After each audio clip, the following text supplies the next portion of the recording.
நாட்டில் அதிகரித்து வரும் ஊழல். இது ஒன்றும் புதிய செய்தி இல்லையே தம்பி. தாத்தா, நீங்க இந்தியன் தாத்தா தானே? இந்தியாவில் பிறந்த எல்லாருமே இந்தியன் தாத்தா தான். தாத்தா, நீங்க எங்க ஆட்சி பற்றி பேசாதீங்க. எங்க கட்சி மட்டுமா ஊழல் பண்றாங்க? அவங்க கட்சி எங்களை விட அதிகம். நாங்கெல்லாம் கம்மி, பார்த்துதான் பண்றோம். ஓ, அப்போ உங்க கட்சி ஊழல் பண்றத ஒத்துக்கிறீங்க? தாத்தா, ஊழல் பண்ணாம என்ன பண்றது? சீட்டுக்கு இவ்வளவு குடுக்குறோம் தெரியுமா?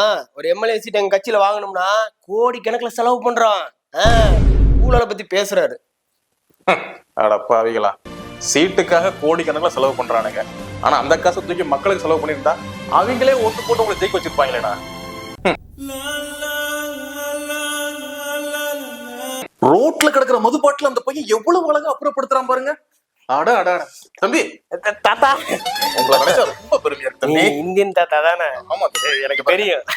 டஸ்ட்பின் இங்கதான் இருக்கு, போட்டு கிளம்புங்க. டஸ்ட்பினா? தாத்தா, லூசு மாதிரி பேசுற. இத கொண்டு போய் சரக்குல குத்தன்னு வச்சுக்க, 10 ரூபா கம்மி பண்ணுவான். சைடுஸ்க்கு ஆகும்ல. தம்பி, மணி 10 தான், இன்னும் 2 மணி நேரம் டைம் இருக்கு.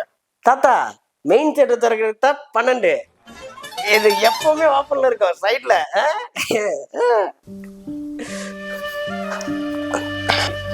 அந்த காலத்துல கள்ளுக்கடையே தப்புன்னோம், இப்போ மதுபானங்கள் இவ்வளவு ஓப்பனா நடக்குது.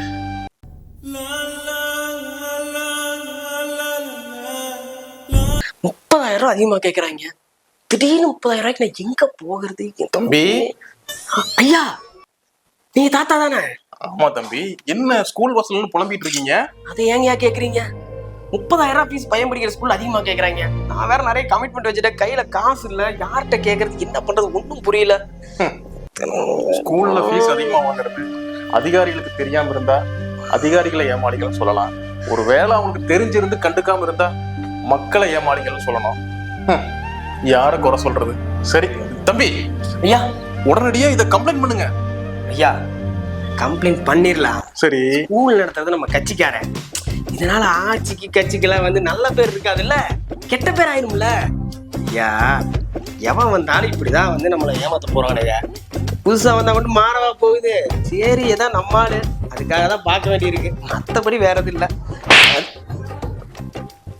தப்பு பண்றவனு கூட மன்னிச்சிருவன்டா. ஆனா அந்த தப்பு பண்றவனுக்கு முட்டு கொடுக்குறீங்களா பாத்தீங்களா? உங்களை மாதிரி ஆட்கள்லாம் நாடு கெட்டு போகுது.